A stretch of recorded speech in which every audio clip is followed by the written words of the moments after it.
So guys, a couple days have been passed. Back here at the shop right now. We got all the stuff welded in here.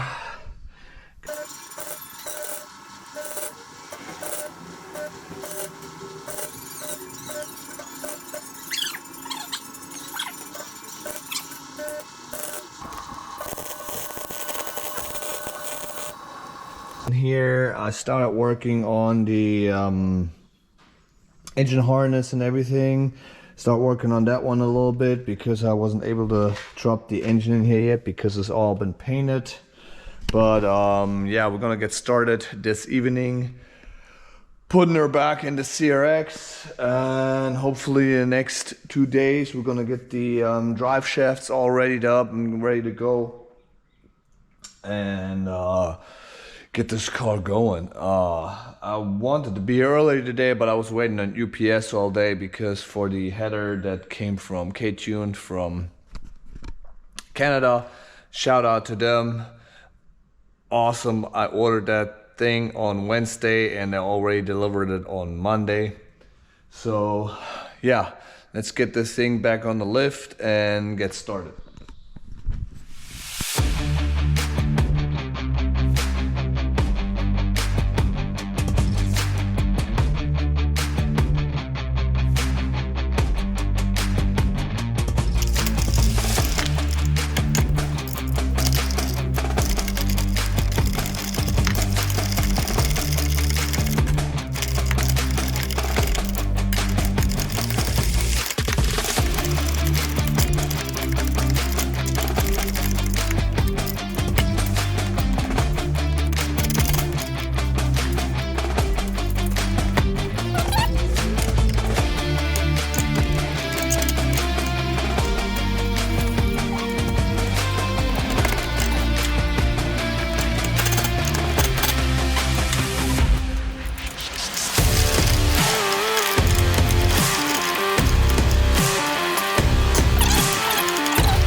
So guys, there we have it.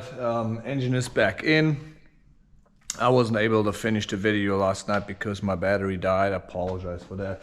But yeah, engine is back in place. So I'm gonna end this episode here for that, with the engine reinstall, and the next step is getting all the parts back in place. We'll see how that's going. I got a bunch of stuff on order. And yeah, keep you posted. Well, and that was it for this episode. Engine is back in. Now we gotta get the drive shafts in and all the other fun stuff. So, but I'm keep on filming step by step what you can expect if you're doing a case swap. But yeah, thanks for watching. Like, subscribe. Peace out.